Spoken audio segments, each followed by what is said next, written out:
Aquí está de hecho.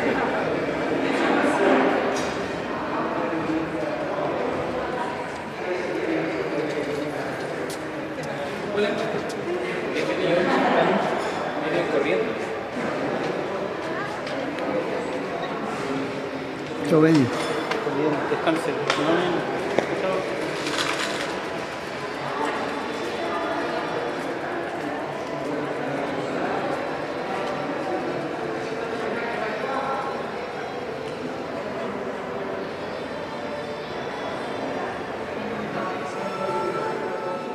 Fuerte compromiso americanista, ¿no? Y por lo tanto la pregunta por nuestro continente es una pregunta vital que la intentamos recorrer en sus dimensiones culturales, sociales, políticas, económicas también. Intentar abrir un espacio de discusión en torno a nuestro continente, intentando observar nuestro continente desde nuestra ciudad, desde nuestro país, desde este lugar, ¿no? Entonces, el día de hoy estamos muy contentos, muy contentas de poder recibir a Karina Pacheco.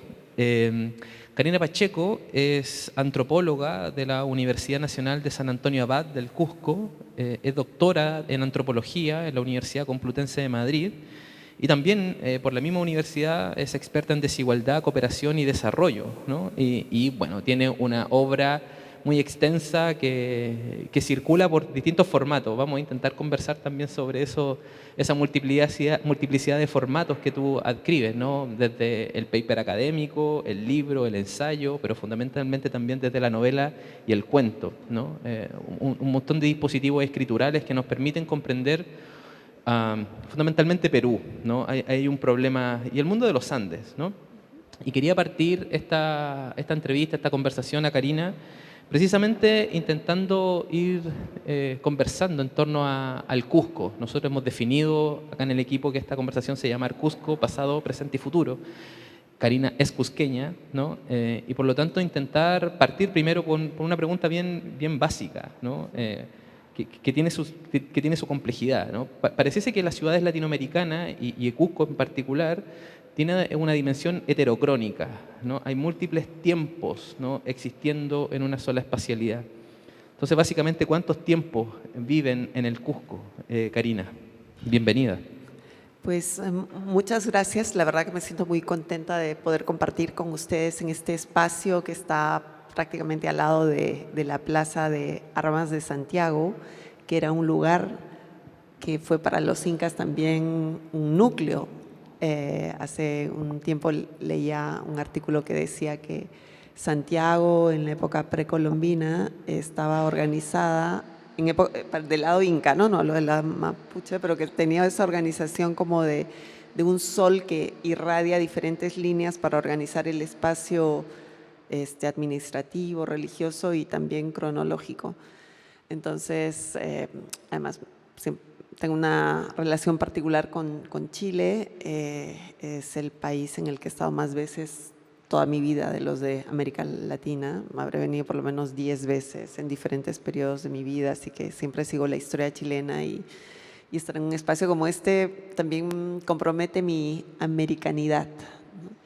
Entonces, yendo a tu pregunta, sí, o sea, el Cusco es un lugar donde creo que parte de su tradición es ese vivir al mismo tiempo diferentes tiempos.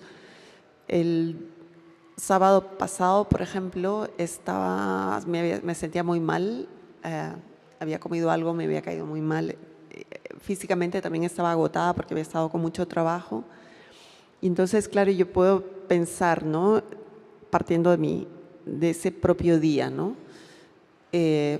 Había estado trabajando hasta muy tarde con la computadora, respondiendo 20 cosas y, digamos, la casa no está en el centro histórico y de ahí me sentía muy mal.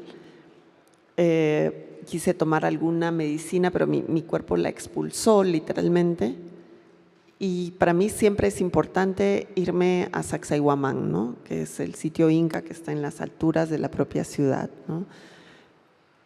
Y en ese transportarme a Sacsayhuamán y sentir esa milenaridad que habita esas piedras, esa otra manera de escribir que te transmiten las piedras. Yo sencillamente pienso que muchas veces se dice que los incas no tuvieron escritura, pero yo creo que observando el tipo de construcciones, uno puede sentir que ahí hay una filosofía, una manera distinta de organizar el mundo, de mirar el mundo, ¿no?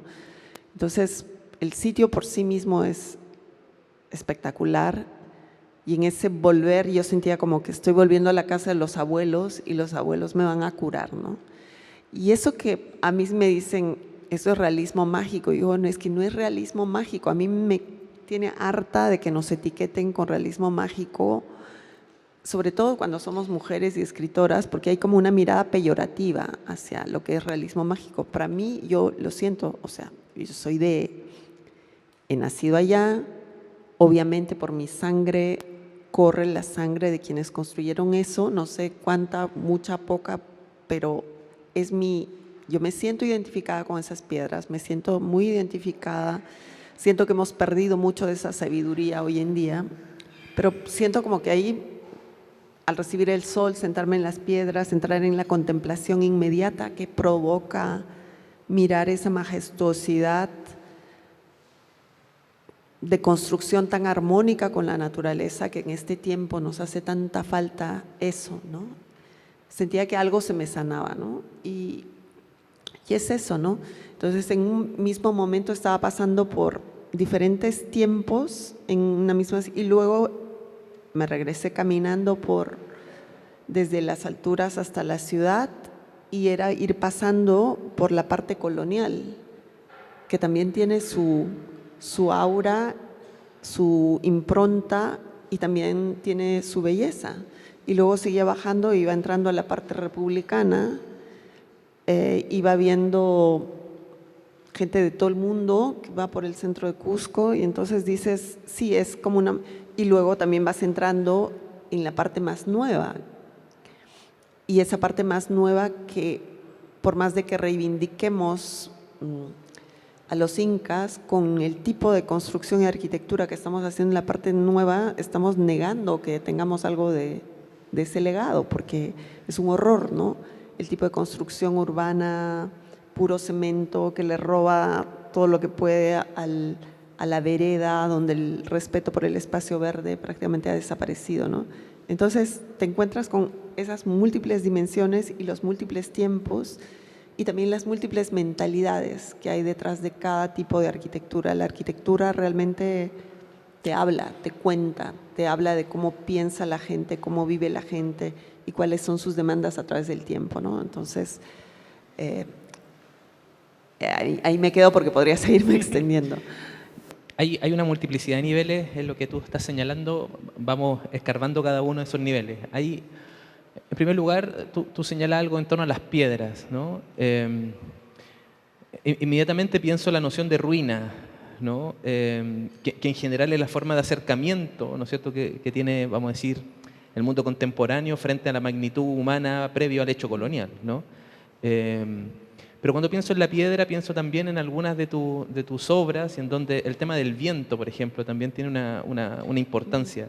Entonces, en primer lugar, ¿cómo es esas fuerzas que hoy día denominamos como no humanas, ¿no? Está muy en boga esta definición al interior del mundo académico. ¿Cómo esas piedras, cómo esos vientos, cómo esa naturaleza se expresa en tu literatura, ¿no? Pero también se expresa de alguna manera en la vitalidad del Cusco contemporáneo?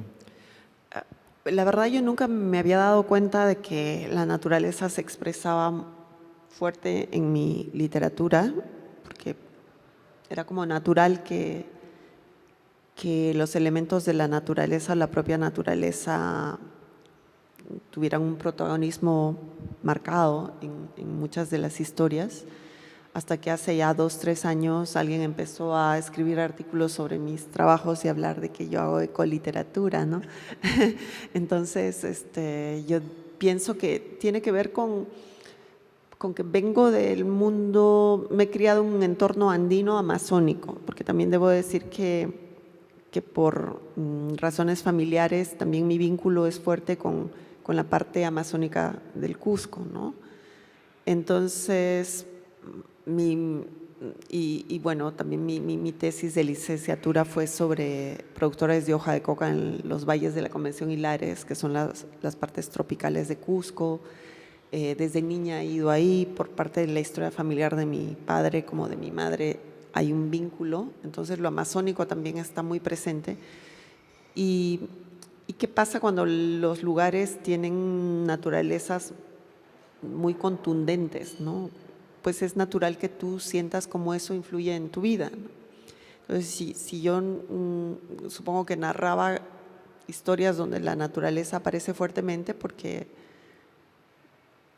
simplemente es así, es como que vas a narrar una historia que discurre en Santiago en los años 70 y tú no hables de hechos que conmovieron la historia de este país en los años 70 y no mencionaras la Alameda, no mencionaras el Palacio de la Moneda, ¿no? Es como natural que esto aparezca. Pues a mí me pasa esto con pues sí, los rayos, las montañas, la cultura oral está muy viva en los pueblos y también en la ciudad. O sea, tal vez es algo que empieza a cambiar hoy en día, pero, o sea, para mí era normal que estar oyendo historias de condenados, que hablamos con Batamí, ¿no? De condenados, de las cabezas voladoras, las historias de que los incas hicieron esto, que los incas hablaban con las piedras, y tú dices, y claro, te dicen, sí, los incas hablaban con las piedras, porque si no, ¿cómo hubieran hecho para construir todo esto? Tenían que comunicarse con las piedras, y claro, ¿qué es hablar con las piedras, no? Entonces, todo eso hace que de una manera muy natural, pues sí, la naturaleza tenga una importancia muy, muy fuerte. Y yo creo que no es una cosa solo andina, amazónica. Hace muchos años leí un cuento japonés precioso que era una suerte de relatos japoneses y uno de estos era un cuento del árbol de los deseos y era una niña que quería ser poeta.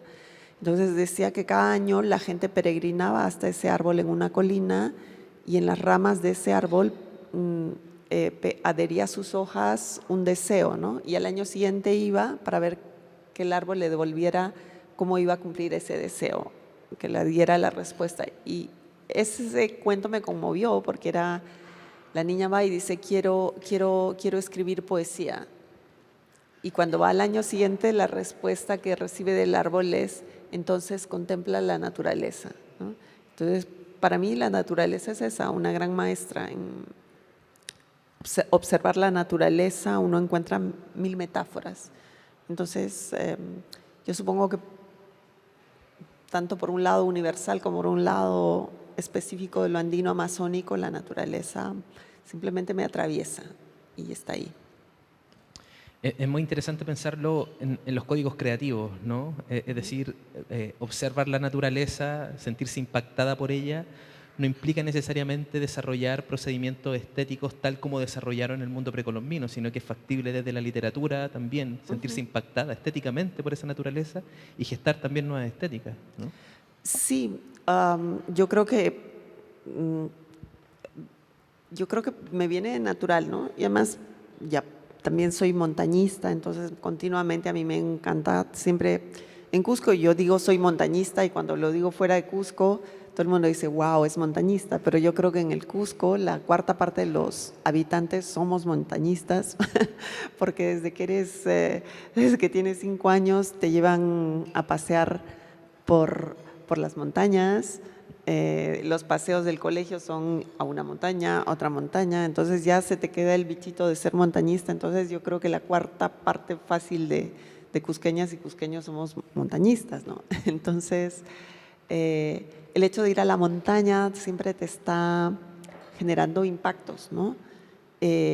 Subir a la montaña implica entrar en silencio, entrar en contemplación de tu propio cuerpo, ¿no? De tu cuerpo gritándote que pares, ¿no? Gritándote su cansancio. Entonces es un viaje a la montaña, es para mí un viaje al propio interior, ¿no? Y eso es lo que plantea la naturaleza, porque muchas veces también la idealizamos, ¿no? Como la naturaleza o la selva. Cuando yo hablo mucho de que voy a la selva, qué bonito, que esto, que el otro, pero la selva también son los mosquitos, el calor que te estás sudando todo el tiempo, los mosquitos que te están picando por todas partes y que te están cobrando su tributo literalmente en sangre, ¿no? Entonces, todo eso pues, son dimensiones corporales que se te literalmente incrustan en la sangre. ¿Y cómo llevar eso a la escritura? Mira, yo creo que cuando escribo, esas sensaciones físicas de la naturaleza y de los mosquitos también aparecen, ¿no? Porque tienes que escribir literatura haciendo que la ficción traduzca realidad. Y bueno, todo esto termina apareciendo, ¿no? Karina, sabemos que estas heterocronías, incluso estos tiempos en donde la naturaleza importa, en el presente, están desigualmente ejecutadas en el espacio, ¿no? Uno puede hablar efectivamente de heterocronías, pero son heterocronías jerarquizadas, ¿no? Tú tienes un trabajo, varios trabajos, estoy pensando en racismo, discriminación y exclusión en el Cusco, del año 2012, o en una reflexión del 2006, en donde edificas una crítica a la conformación política y cultural peruana, cuando hablas de un centralismo cultural. ¿Cómo esta reflexión de la heterocronía se articula al mismo tiempo con los fenómenos contemporáneos de racismo, de exclusión que viven los pueblos indígenas actualmente, no solamente en Perú, sino en toda América Latina? Sí, yo creo que esa es una de las taras de las cuales no nos hemos independizado, ¿no? El racismo sigue siendo tan naturalizado que no se le combate como se le debería combatir como se combatió al COVID, ¿no? O como se combatió la lepra o la polio. Porque son cosas que duelan, que laceran, que marcan, que impiden que la gente pueda desplegarse con toda su fuerza, con toda su belleza, porque la manera del racismo es no solo el que la ejerce, sino el que asume, lo sufre, lo asume y finalmente lo niega, ¿no? Entonces, es algo de lo cual no nos hemos despegado y aparece en varias de mis novelas, pero aparece también en mis ensayos, porque creo que lo peor es que lo tenemos demasiado normalizado o incluso justificado. Y en los últimos años en el Perú, a mí lo que me muestra es que políticamente también se juega con el racismo y moviliza, ¿no? Hace 2 años en las protestas en Perú, sobre todo la protesta más fuerte fue en el sur y en las regiones con más población indígena o de origen indígena que ya vive en las ciudades, ¿no? 49 personas fueron asesinadas en medio de las protestas. La respuesta del gobierno era: ¿son terroristas o estaban haciendo caso a los terroristas? Y impunidad absoluta, no cayó el gobierno, no cayó el Congreso, no pasó nada. Eso podrías decirlo, ya es alguna práctica autoritaria, dictatorial, pero cuando la mitad de la población le parece que eso está bien y la mitad de la población a veces ha aplaudido o ha alentado a que se ejerza la violencia para acallar las protestas, porque esas víctimas son fundamentalmente gente pobre, de origen campesino o campesinos, te hablas de hasta qué punto ese racismo donde la vida de un tipo de peruanos cuyo idioma es el quechua, el aymara, o que es pobre, no importa. Y lo mismo lo vivimos en los años de la violencia política. Se han cometido terribles violaciones de derechos humanos por parte del grupo terrorista Sendero Luminoso, pero también por parte de las fuerzas del Estado, y estas han quedado en la impunidad más absoluta. Y el informe de la Comisión de la Verdad en Perú dice que el 69% de esas víctimas eran quechohablantes. Y lo peor de todo es que cada vez se devela que ha habido muchos más muertos, pero sobre todo esto en su mayoría atrocidades cometidas por parte de Sendero Luminoso en la selva, pero la selva está tan olvidada que incluso en el Perú, digamos que lo que haya cometido Sendero Luminoso siempre se levanta, es que ni importa para el discurso de este lado, ¿no? Hace poco estaba leyendo un libro de Gustavo Gorriti, un tremendo periodista peruano, que se llama El vuelo de los Asháninkas, y es un relato de cómo estas poblaciones fueron siendo acorraladas y diezmadas por no querer integrarse a Sendero, y es casi un relato de dolor porque fueron acabados, ¿no? Pero en este caso ya el racismo es todavía peor con los grupos amazónicos, ¿no? Eso ni siquiera aparece en las historias del dolor. Y entonces, ¿qué hacemos con esas fracturas, no? Es como un país que quiere mirar al futuro, hablando de que acá estamos hablando de pasado, presente y futuro, pero esas fracturas vergonzosas, esas heridas, ese racismo vergonzoso, escandaloso del pasado, sigue siendo presente y nos impide mirar a un futuro mientras no lo resolvamos, ¿no? Entonces, aún así, hace 2 días estuve en una reunión de jóvenes de las 13 provincias de Cusco en Limatambo, que es una provincia de valle cálida.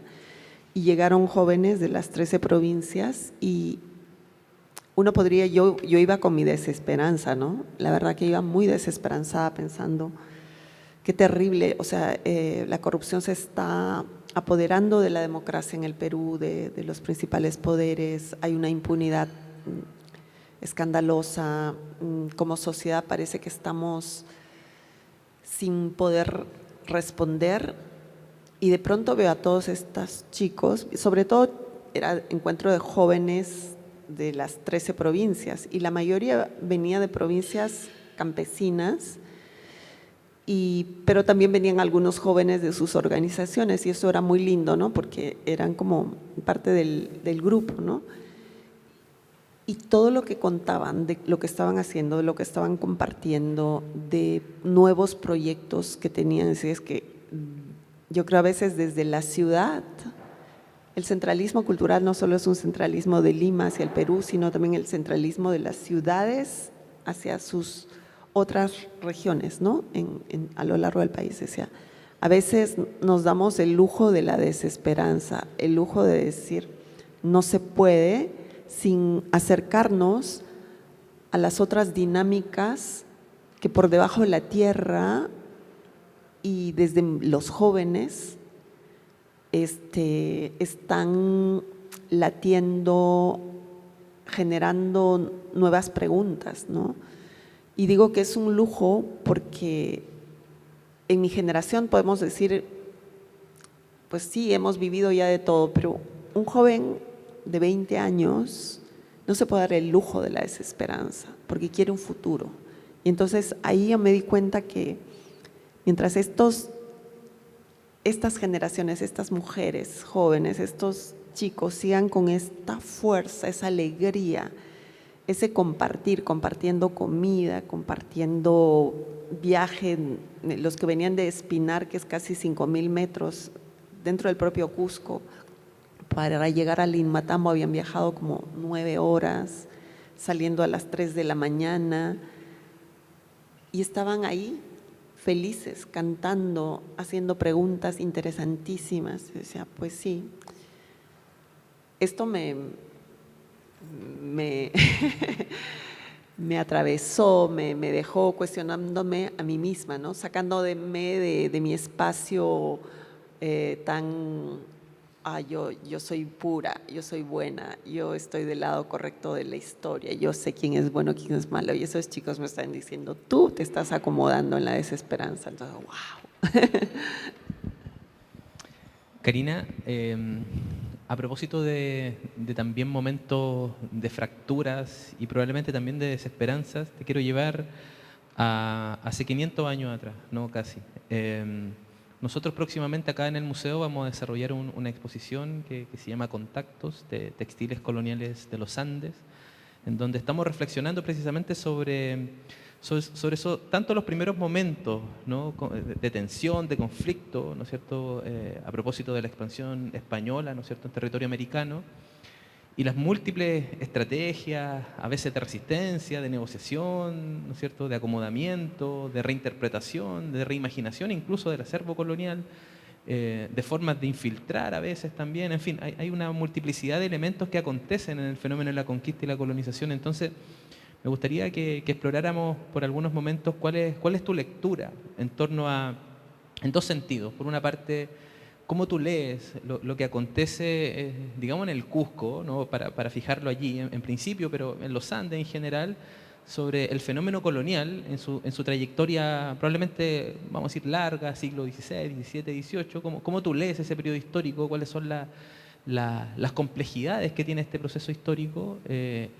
Y por otro lado, pero lo dejo para después, cómo ese elemento colonial todavía vive en el Perú. Pero vamos por lo primero, ¿cómo tú sientes que lo colonial aconteció en el Cusco y en el mundo de los Andes? Voy a tratar de resumir en poquito tiempo, porque es una pregunta bien compleja, pero bueno, quizás primero debo decir que ahí hubo, tomando esa palabra que a mí me explicó tanto de Nathan Bastel, más que destrucción hubo desestructuración, y sobre esa desestructuración fue, entre comillas, no voy a decir fácil, pero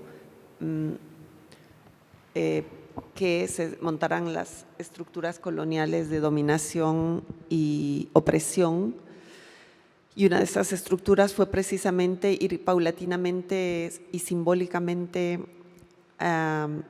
creando una serie de sociedad de castas con una serie de permisos y prohibiciones que hicieran marcar la diferencia de quién estaba abajo y quién arriba, ¿no? Eso por un lado. Ahora, por otro lado, claro, es que realmente a veces me pongo muy telúrica porque en el caso concreto del Cusco, los primeros, muchos de los cronistas, no voy a decir que todos, pero no podían dejar de deslumbrarse ante la ciudad que encontraron, ¿no? Y ahí están las propias descripciones. No voy a decir el Inca Garcilaso, que digamos era el Inca Garcilaso, pero quiero hablar, por ejemplo, de Cieza de León, ¿no? Su deslumbramiento, no pueden evitar, por más de que sepan que lo que tienen que narrar a través de la palabra escrita sea que aquello, pues, había que justificar de algún modo la invasión y la destrucción y desestructuración de todo, pues no podían dejar de admirar eso, no podían dejar de admirar que no hubiera mendigos, que no hubiera hambre, cosas que en la Europa del momento desolaban Europa en esa época, ¿no? Y sobre todo muchos de estos eran gente muy pobre, muerta de hambre, que se subió, o no todos, pero muchos, ¿no? Entonces, para gente que llegara a un lugar y darte cuenta que no hay mendigos, ni hay hambre, que hay depósitos de comida, vestido, que aguantaron 14 años, incluso pese a toda la destrucción, claro, les hablaba de otro tipo de mirada, ¿no?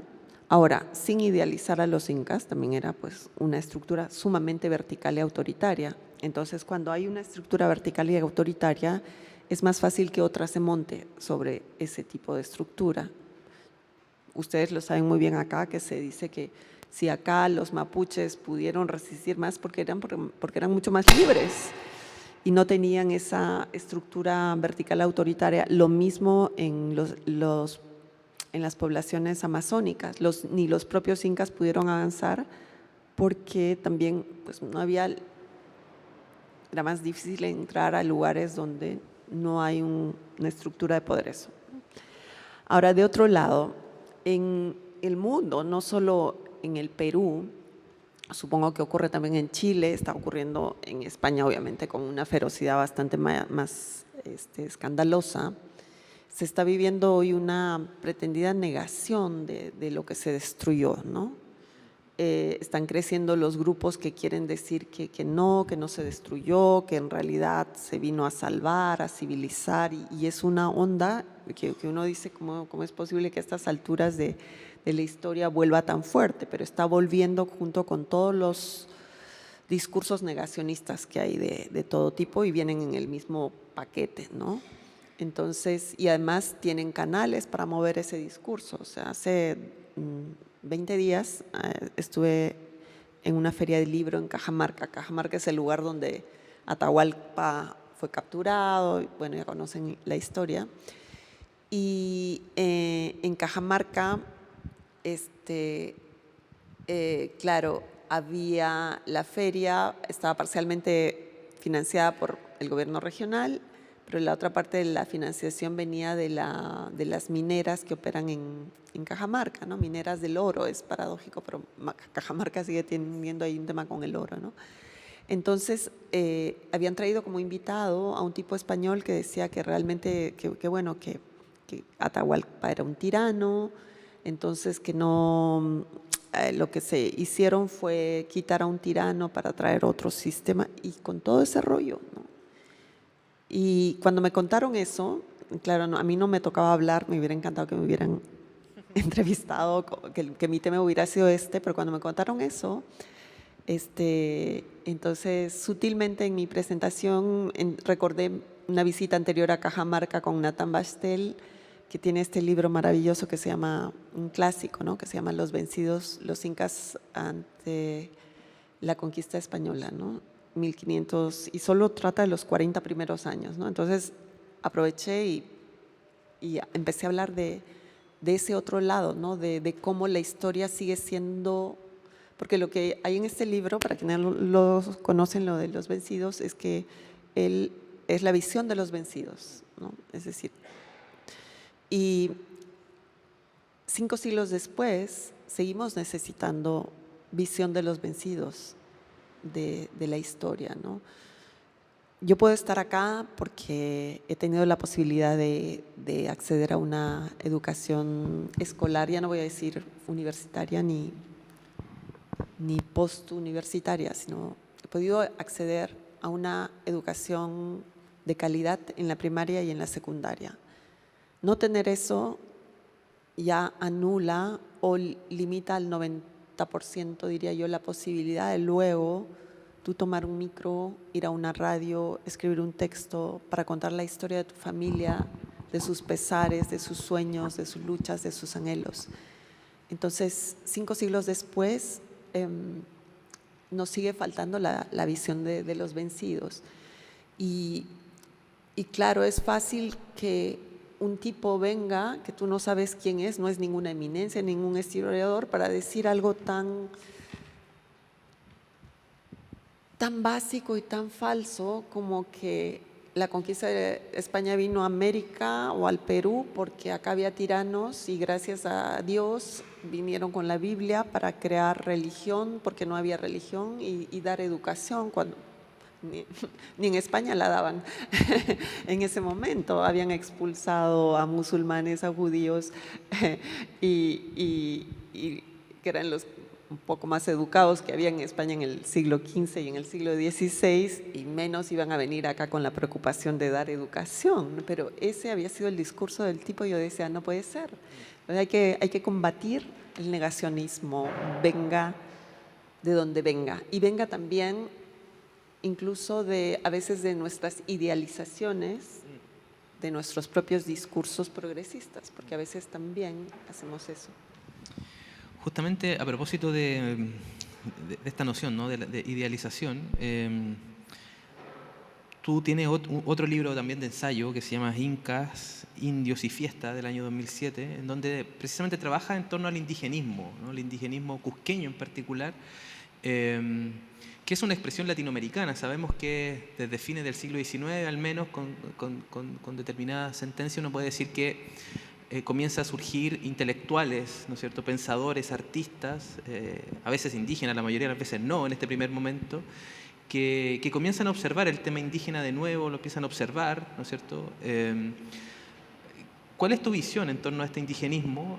Estoy pensando, en principio, porque hay una crítica, ¿no es cierto?, al interior del mundo indígena, este indigenismo por asimilacionista, por una parte, y también está esta crítica de Natalia Makhlouf, ¿no es cierto?, que desarrolla esta noción precisamente en torno a la idealización que desarrollaron este indigenismo del siglo XIX y principio del XX. ¿Cuál es tu aproximación a este indigenismo? ¿Qué elementos tú rescatas también de estas reflexiones intelectuales de principio del XX que colocaron el tema indígena en el centro de la discusión pública y política, y que hoy día, pienso yo, también hace tanta falta? Sí.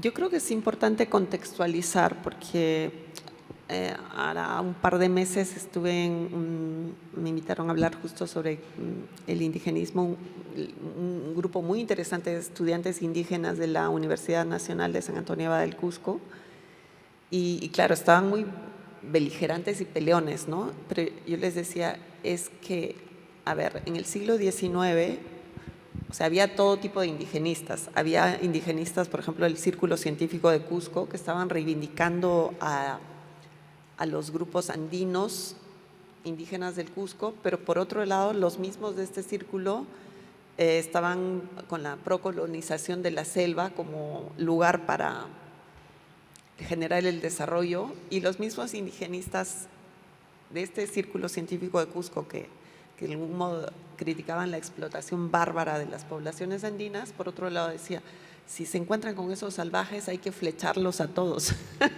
Entonces decías, ¿cómo puede ser que, o sea, esa idea de que siempre el de la selva es el más salvaje, casi animal, ¿no? Entonces encuentras este tipo de locuras. Pero por otro lado, también tienes autoras como Clorinda Mato de Turner, que digamos, su primera novela no solo es indigenista, sino es anticlerical, Ave sin nido, o sea, con un lenguaje y un drama muy, digamos, decimonónico, pero está hablando de todos los abusos bárbaros que son cometidos contra las poblaciones indígenas, pero también de las violaciones sistemáticas cometidas por los curas de diferentes pueblos, ¿no? Y eso le valió la excomunión.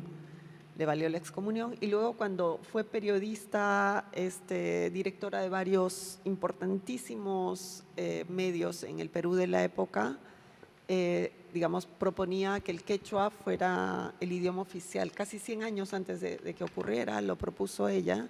Proponía que las mujeres trabajen, y proponía un Perú no tan centralista, sino que fuera más de las regiones, un país más federal. Todo eso terminó haciendo que le quemaran la imprenta, que la expulsaran del país prácticamente, al punto que murió en Buenos Aires, ¿no? Primero llegó a Chile y luego la recibieron muy bien en Chile y luego la recibieron muy bien en Buenos Aires y se quedó ahí, ¿no? Esto ya a fines del siglo XIX. Entonces yo digo, no era fácil ser indigenista, por más de que ella no fuera una mujer indígena. Entonces es importante porque desde hoy y desde la situación actual, tú puedes decir, sí, pero no dejaba de ser una mujer mestiza, acomodada, privilegiada, no hizo todo lo que tenía que hacer. Tú dices, no hizo todo lo que tenía que hacer. O sea, que te excomulguen, que te quemen tu casa, que pongan en peligro tu vida, no es para menospreciar, ¿no? Entonces, creo que también, y no solo el caso de Clorinda, ¿no? Lo mismo ocurrió con Luis Valcárcel, los indigenistas de Cusco de 1909, 1920, que escribieron, hicieron política, descentralizaron estudios. Y entonces, muchas veces vinculándose con los grupos campesinos, no todos hicieron eso, pero eso les generó ostracismo, expulsión de sus propias familias, muchos fueron desheredados. Entonces, esa es mi crítica con Marisol de la Cadena y Natalia Magluk, porque es fácil decir, y además han dicho que en realidad lo que ellos querían era, usando el indigenismo, buscar su cota de poder dentro del Perú. Y eso a mí sinceramente me parece como quitar valor a gente que de algún modo se jugó hasta cierto punto la vida. Muchos de ellos pasaron por la cárcel, ¿no? Entonces no es fácil pasar 1 año de tu vida, 2 años de tu vida en la cárcel. Es un costo que no todos, pero muchos de ellos hicieron. Entonces creo que siempre es bueno contextualizar. Creo que han sido fases en el camino. Y hay otros indigenismos que en algunos casos sí le costaron la vida, ¿no? El grupo que surgió en Puno, con José Bustamante y otro escritor cusqueño indigenista. Yo no sé por qué los escritores cusqueños somos tan anticlericales, pero Clorinda era anticlerical, y no anticlerical, el tema es que denunciaban los abusos de la iglesia en una época que nadie se atrevía a hacerlo. El otro es Narciso Arestegui, que es autor del Padre Orán, que convirtió en novela un caso que conmocionó al Cusco, que un sacerdote a una chica de Sociedad de Cusco que se negó a que la violara, la mató, ¿no? Y eso, porque era una chica de la alta sociedad de Cusco, se convirtió en un escándalo, y él a raíz de eso hace una novela y habla del Cusco de la primera mitad del siglo XIX, ¿no? Y también es hasta cierto punto indigenista ya en esa novela.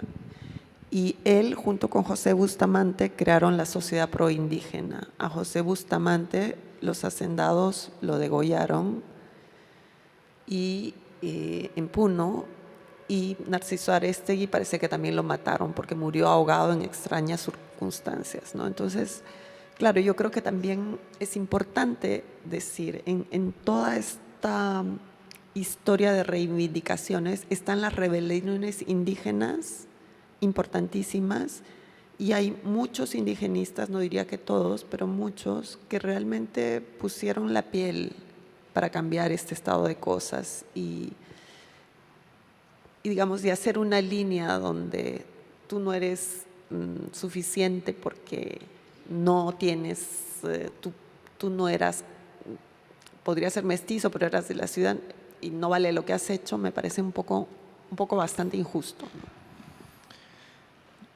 Y pensando por una parte en la denuncia, ¿no? Hay una denuncia muy fuerte en torno a la configuración de sociedades profundamente racializadas, pero ¿qué piensas que observaron estos indigenistas y qué cosas también es factible observar para quienes se comprometen con esa historia de la hondura y la belleza de esos pueblos? ¿Qué piensas que estos indigenistas observaron en este mundo? ¿Cuál es la potencia que carga este mundo previo al hecho colonial? ¿Qué ven allí? Bueno, puedo hablarte más de lo que conozco, que es el caso de los indigenistas cusqueños. Yo creo que en general, en el caso del Cusco, no hacemos ese deslinde que, digamos, muchos intelectuales en Lima han hecho y hacen hasta ahora, ¿no? A mí siempre me ha llamado la atención que en Lima muchos escritores, incluso antropólogos, hablen nosotros los blancos, y yo digo, ¿pero blanco por dónde? Entonces, pero hay esa idea de que si tú eres, que usen la palabra blanca para definirse a sí mismos, porque tienen la piel un poco más clara, ¿no? En el Cusco yo la verdad no lo había oído mucho, pero de algún modo ese tipo de autodescripción empieza también a trasladarse al propio Cusco, ¿no? Y digo esto porque, ¿qué pasaba con estos indigenistas? En el fondo sabían que tenían una raíz indígena, y al luchar también por una reivindicación indigenista estabas haciendo por la reivindicación de tu propia sangre negada, ¿no? Porque hay una negación o sea, no se quiere aceptar ni siquiera el ser mestizo, ¿no? Eso ya es bastante fuerte. Entonces, entonces, con ese tipo de discurso estamos como en un callejón sin salida del quién somos, Porque si no quieres aceptar esa raíz, entonces vas a estar siempre luchando contra un fantasma que va a estar siempre ahí. Lo que negamos no deja de estar porque lo neguemos, al contrario, se manifiesta de diferentes maneras. Y yo creo que el racismo desatado que se ha dado tiene que ver con eso, ¿no? Es decir, yo no me quiero reconocer con estos, quiero marcar mi línea y no me importa si los matan porque yo quiero demostrar con mi indiferencia que yo no tengo nada que ver con esto, ¿no? Es algo en lo que he estado pensando mucho en estos meses para explicarme por qué tanta indiferencia frente a las matanzas más recientes, ¿no? Y a las actitudes que he visto en la calle y actitudes de mucha gente que he querido y que conozco, ¿no? Y que digo, pero ¿por qué? Ahora, yo creo que estos indigenistas, por un lado, no es que sentían que había una barrera, ¿no? Yo acá defiendo, no, sabían que había un vínculo, por un lado. Y por otro lado, realmente, claro, yo creo que había que ser demasiado ciego para no ver la situación de atropello escandaloso en la que se hallaban las poblaciones indígenas, las servidumbres en las haciendas. Eric Hobsbawm, que ha sido uno de los mayores historiadores del siglo XX y uno de los tótems de la historia, llegó al Perú ya en los años 60 y escribió, poco antes de la reforma agraria, y dijo, y habló de la convención, ¿no? Un caso en la Ceja de Selva, centró su estudio ahí y habló la convención, un caso de feudalismo en el siglo XX, pero en el Perú eso no era feudalismo, era como, o sea, todo el sistema, ¿no? Hasta el sistema de pernada, ¿no? Todo eso lo encontró en estas haciendas, pero en el Perú era como, todavía no nos hemos desatado esa idea de que hay que sacrificar y pisotear a los otros para lograr el desarrollo. Se toma como que eso es parte del costo, ¿no? Entonces, claro, estos indigenistas probablemente simplemente empezaron a abrir el ojo. A veces necesitas que alguien te abra el ojo y una vez que lo has abierto ya no hay manera de cerrarlo. Y yo supongo que pasaba con ellos de darse cuenta de que aquello era inmoral, obsceno, insostenible, porque también insostenible porque la injusticia no puede perpetuarse. Tarde o temprano, frente a una injusticia, va a haber una rebelión. Entonces, incluso a veces en términos estratégicos, para evitar una rebelión mayor, Velasco Alvarado, siendo militar en 1969, dio una reforma agraria porque vieron que eso en cualquier momento podía terminar en una rebelión por todo el país. Y si no hubiera habido esa reforma agraria y Sendero Luminoso entraba como entró en 1980, el Perú posiblemente se estaría ardiendo hasta hoy. Pero ya la reforma agraria fue un desembalse, ¿no? Entonces, cuando Sendero entró, la mayor resistencia la encontró especialmente en los pueblos donde la reforma agraria se había hecho mejor, ¿no? Conozco bien, bueno, ya es paro, porque me estoy yendo por las ramas. Quiero ir casi terminando, al menos de mi parte, luego vamos a abrir el espacio para que podamos consultar, pero es imposible no intentar mínimamente entrar a tu trabajo editorial también, ¿no? Porque además de investigadora, de antropóloga, de escritora, en fin, también tiene un trabajo editorial súper interesante en donde has publicado algunos clásicos, ¿no? Como de la antropología, de la etnohistoria, ¿no es cierto?, latinoamericana, particularmente andina, ¿no? Si nos puedes contar así más o menos cuáles son esos autores, cuáles son las reflexiones que te parecen más interesantes de un trabajo intelectual que pensó América Latina y que a veces es muy difícil de encontrar incluso, ¿no? Es literatura muy difícil de encontrar. Entonces, ¿cuál es esa literatura? ¿Cuáles son esas composiciones intelectuales que te interesan, en particular del campo de la antropología, de la historia también? Sí. Bueno, en general en América Latina en los últimos años en los últimos 20 años diría, hay un movimiento de las editoriales independientes, ¿no? Y desde Cusco nosotros estábamos viendo que había de varias que habían surgido en Lima, y había una cantidad de libros que no circulaban, autores y autoras que no circulaban, y casi en un acto de locura, yo iba a publicar mi segundo libro de cuentos con una editorial independiente, y ahí me di cuenta que para mí misma era muy difícil, ¿no? Desde Cusco, vincular. O sea, un día conversé así de loca con dos amigos con los que habíamos hablado alguna vez que por qué no hacemos una editorial independiente en Cusco. Dijimos, ¿y por qué no lo hacemos ya? Ya mi libro que sea Conejillo de Indias, si va bien, y si no va mal, va mal. Y sacamos sobre todo también libros de historia, de antropología que faltan, ¿no? Porque salvo el Centro Bartolomé de las Casas o Guamampoma de Ayala, no había otras editoriales en estas áreas, y entonces en 2013 creamos Seques, pensando muy ambiciosamente, porque los Seques era el sistema de irradiación de líneas desde el Coricancha en el Cusco en diferentes direcciones, y decíamos, ya sacamos en montones de líneas temáticas. Al final nos centramos en 3 porque era mucho más difícil de lo que habíamos imaginado, y así empezamos a sacar, y de algún modo ahí nos dimos cuenta que muchos investigadores de fuera que les encantó la idea de una editorial independiente del Cusco en estos temas. Yo estaba sorprendida de que sin ponernos a buscar hubiera algunos autores que yo admiro mucho, que cuando se enteraron de que estábamos creando esta editorial nos dijeron, pues mira, yo tengo este libro. En el caso de Brian Bauer incluso nos dijo, yo saco la financiación de la Universidad de Chicago. O sea, que fue un regalo, porque en ese momento en que estábamos empezando no teníamos ni para imprimir el libro, pero sí para hacer todo el trabajo de edición y todo eso. Y ya los demás libros ya los fuimos financiando nosotros mismos, y entonces entró, por ejemplo, Nathan Bastel, de quien sacamos una nueva edición de Los Vencidos, a partir de la edición del libro del 92, que ya traía una nueva introducción suya.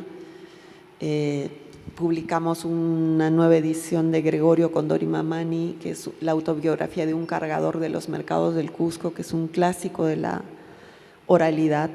Dos antropólogos cusqueños, Carmen Escalante y Ricardo Valderrama, habían conocido a este cargador que, digamos, ocupa el lugar más periférico dentro de las ciudades, ¿no? Que es el que carga en los mercados las enormes compras que hacen pobres, clases medias o ricas, pero antes tenían a seres humanos cargando unos bultos por los mercados, y casi todos ellos eran gente migrante de la ciudad al campo. Y Ricardo había conocido a uno de estos cargadores y se dio cuenta que tenía un gusto por contar la historia.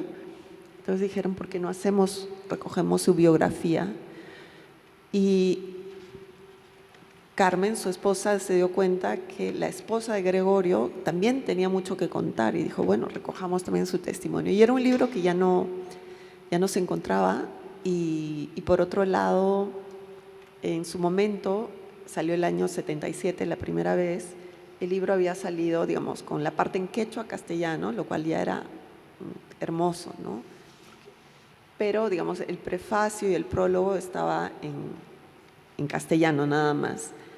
Y el libro venía solo con el libro de Gregorio Condori, también cómo ha cambiado la sociedad, porque en ese momento a la editorial le parecía que bastaba con el libro de Gregorio Condori, el nombre de Gregorio en el título, porque Asunta era pues una parte, la cuarta parte del libro, y dijimos, hay que poner el nombre de Asunta también, y que el prefacio, el prólogo y el nuevo prólogo no solo vengan en castellano, sino todo bilingüe, ¿no? Con nuevas fotos de los colgadores actuales. Entonces, sí, ha sido hacer libros que nos apasionaban y de autores que admirábamos, de Cusco, otros de fuera también. Luego Tom Suidema, que es otro de los... Habíamos soñado, se imaginan publicar un libro de Tom Suidema, y como Tom Suidema había hecho el prefacio para Gregorio Condori y le pedimos la autorización para traducir su texto al quechua, dijo, por supuesto, yo lo único que quisiera es que me manden 2 ejemplares para poder tener mi texto hecho en el Cusco y que esté en quechua. Y le gustó la edición a su IDEMA y nos dijo, yo tengo un libro que se llama La civilización inca en Cusco, pero salió una edición para la cual nunca le habían pedido la autorización en México y está muy mal hecha, la traducción no está muy bien. Entonces yo dije, ¿qué? ¿Nos va a ceder la civilización inca? Sí. Y fue así, ¿no? Entonces como que los libros iban encadenados, iban bonitamente encadenados unos tras otros. Entonces ha sido hermoso. Yo cuando me dicen, ay, ¿qué tal? ¿Se gana bien como, como editora? Digo, no. Para mí lo mejor fue, por ejemplo, con cada autor se establecen relaciones de amistad y la amistad siempre nos regala el aprendizaje, ¿no? Entonces, con estas grandes maestras y maestros se han desarrollado relaciones de afecto que no se compran con dinero y ningún dinero de la editorial vale. Seques, por ahora estamos en año sabático porque Seques con C, que son estas líneas que salían del Cusco en diferentes direcciones, ¿no? Y como líneas, pero no líneas rectas, sino líneas irreguláricas que iban por los 4 suyos. Hay seques que llegan a Chile. Sí. Entonces tomamos por eso, como salía desde el Cusco y con la idea de que fueran en diferentes direcciones, tanto en términos de autores de Cusco, pero también de fuera del mundo, ¿no? Los cusqueños seguimos siendo imperiales.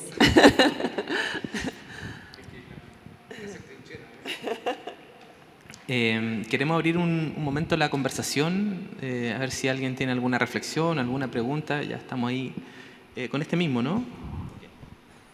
No sé si te quieres acercar.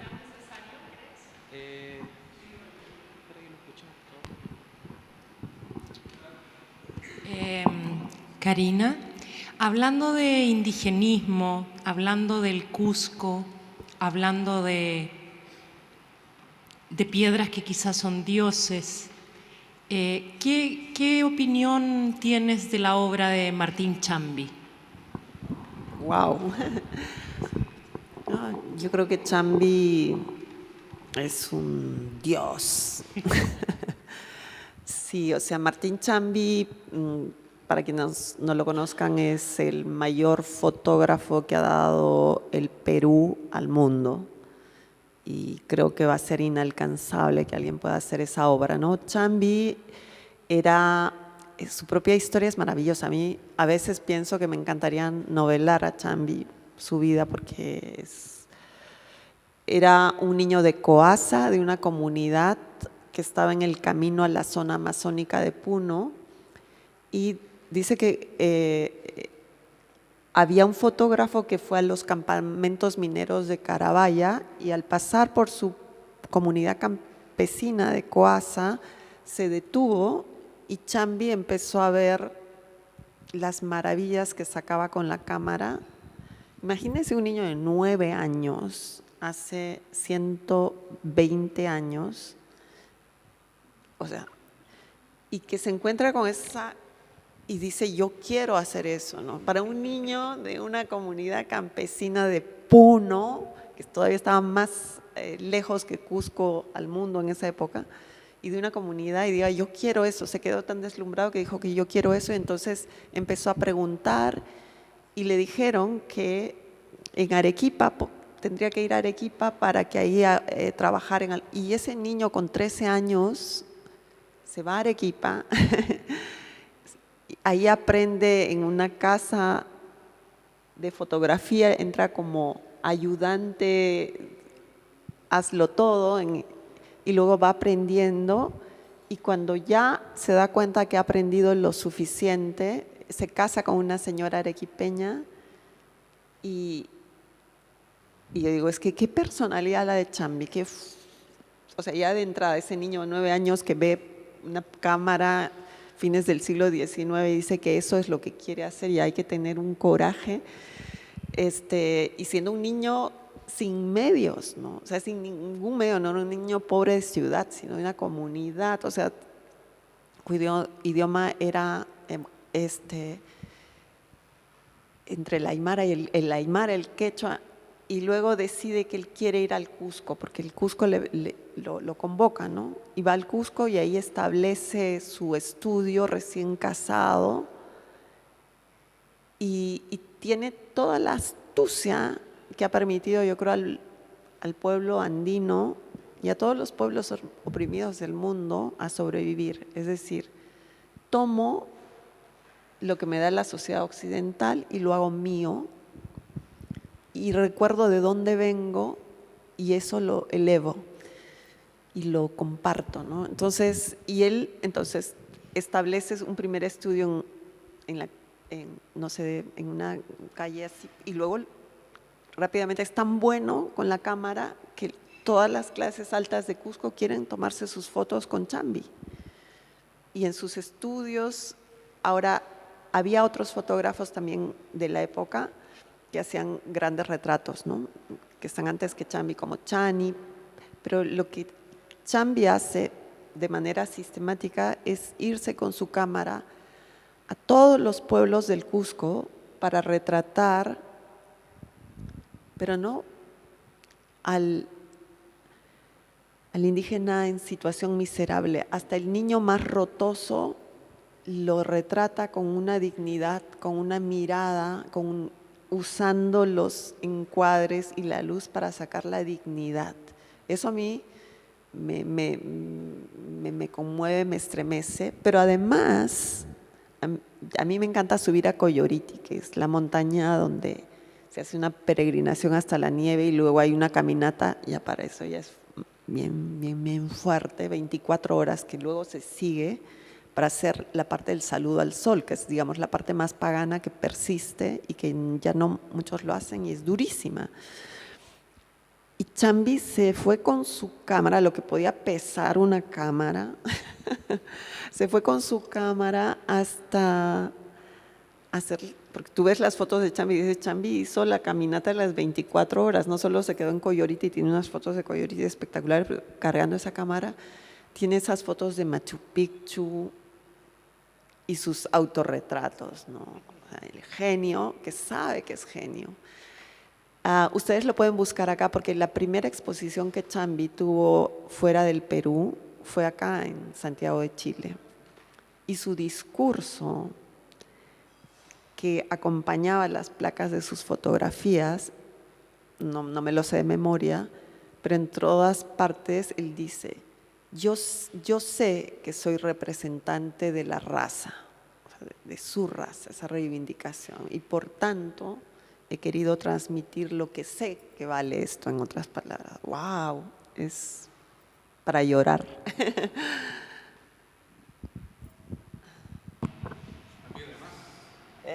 Sí, Una piedra más. una piedra que habla. Señor.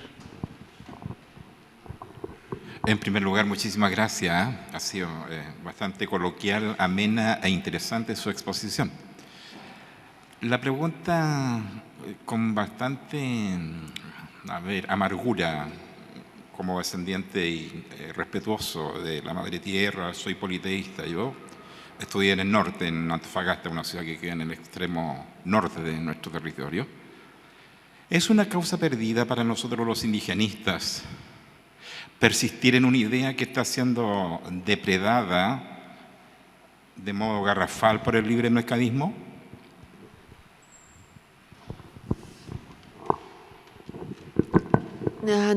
No sabría responder porque hay momentos en los que me siento muy pesimista, la verdad, hay momentos en los que me siento muy pesimista con cómo vamos, pero yo creo que si no nos sacudimos ahorita, o sea, la tierra se está quemando, o sea, está viendo incendios por todas partes. Y si en el momento en que esos humos empiecen a llegar a las ciudades y que la gente se dé cuenta que se está, a veces por un tema práctico, ¿no? O sea, y que sencillamente no tenemos ya no futuro, sino futuro inmediato, si no cambiamos el paradigma, pues sí, la situación es, o sea, la amenaza a veces puede hacer que terminemos de darnos cuenta que tenemos que cambiar algo. Pero la amenaza ya está acá, al costado, y no seguimos sin hacer nada, ¿no? Y yo siempre pienso que hay momentos cíclicos de la humanidad donde estamos al borde del abismo y a veces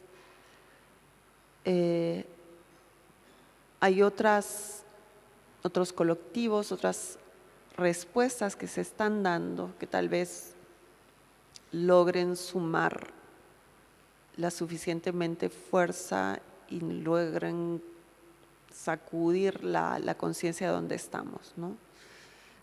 Me da pena no dar una respuesta más esperanzadora, pero a pesar de todo yo creo que todavía podemos estar a tiempo,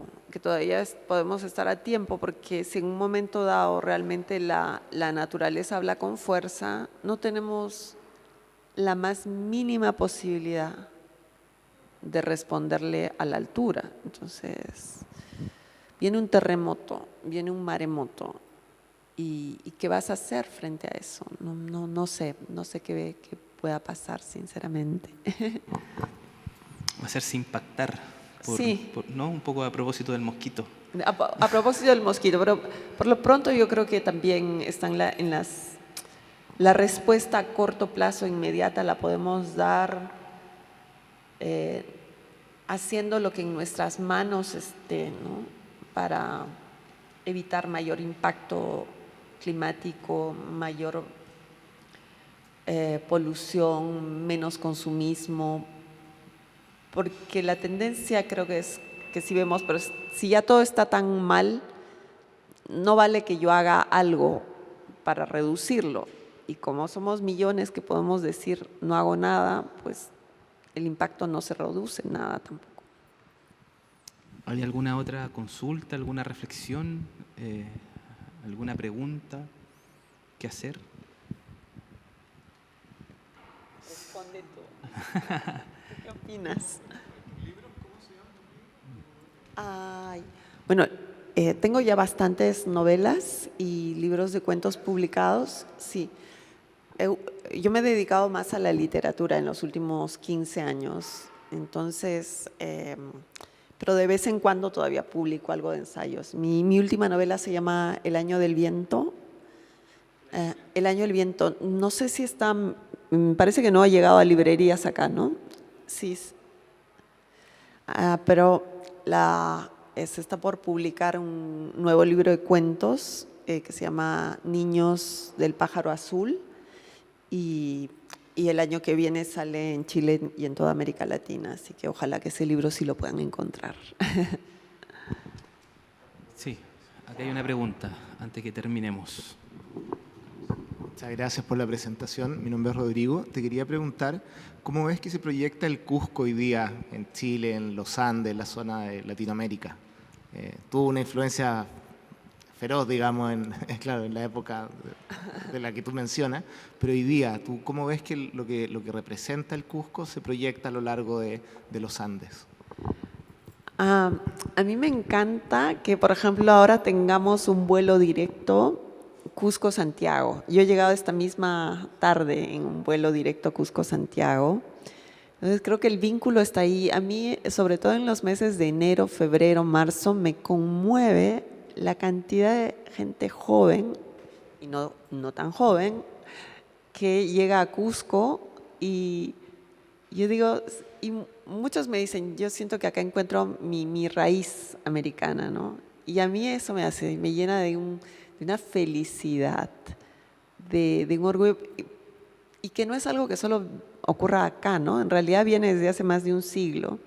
Mi tesis de doctorado, que es sobre el indigenismo, el incanismo, en la conformación de la identidad del Cusco, yo estudiaba esa época, lo que ocurría hace 100 años, 120 años, y es interesantísimo que ya en esa época, sobre todo, hubiera muchos intelectuales de de Chile y Argentina yendo a Cusco buscando eso, ¿no? Entonces, y me conmueve que eso siga dándose, que sucesivamente se siga dando. Y yo creo que, en efecto, así como hay muchas culturas que han dado legados alucinantes, no solo en Cusco, ¿no? Están al norte de Perú, en Bolivia. Pero claro, Cusco tiene eso, ¿no? Tal vez esas son las huellas dramáticas de la historia. Como justo ahí estaban los incas en el momento del colapso y el cambio del mundo, acá y también al otro lado. Claro, los incas quedaron como el ícono, simbólicamente están en el imaginario, y por más de que digamos, pero también estaban estos y también estaban los otros, muy importantes, claro, estaban ellos, así como estaban los aztecas en México, ¿no? Por más de que hubo muchas otras grandes civilizaciones antiquísimas también en México, pero quedan, entonces hay el peso de lo simbólico, y eso hace que siempre te digas, ¿y cómo hubiera sido si, no? Y esa es una pregunta que creo que todos los que van, me sorprende que también cada vez haya más gente de Brasil que llega al Cusco con esto, ¿no? Ahora, yo creo que eso nos da una responsabilidad que lamentablemente muchos cusqueños no la ven. Es decir, sientes como que eso te pertenece a ti porque eres cusqueño, y cuando haces eso yo creo que estás negando el peso simbólico y lo estás pisoteando. Sentir que eso no eres tuyo, ¿no? Nos pertenece a todos en Sudamérica.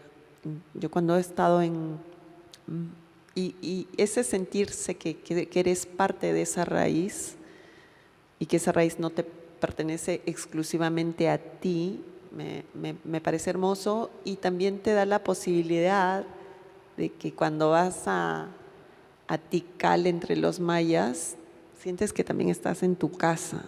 Y cuando vas a Chichén Itzá, sientes que estás en tu casa. Y si te vas a Creta, sientes que estás en tu casa. Porque también han sido pueblos originarios que han trabajado con la piedra en una armonía muy fuerte con la naturaleza, ¿no? Entonces, a mí me conmueve, ¿no? Perfecto, yo creo que estamos terminando. Te agradecemos mucho, Karina, por esta conversación, por este diálogo. Los dejamos, por supuesto, a todos y a todas a seguir las redes del museo. En diciembre vamos a inaugurar una exposición que se llama Contactos Textiles Coloniales de los Andes, en donde vamos a seguir reflexionando. Así que aquí estamos recién partiendo un ciclo que probablemente nos va a tener un año discutiendo sobre los Andes, sobre el fenómeno colonial, sobre cómo la hondura americana todavía existe, ¿no es cierto?, en nuestra contemporaneidad, traducida también en textiles. Así que están todos muy invitados para seguir este proceso, y también muy invitados para los próximos futuros americanos. Vamos a seguir discutiendo, conversando en torno a distintos temas. Así que, nada, muchas gracias por haber estado hoy, y un fuerte aplauso, por favor, para Karina.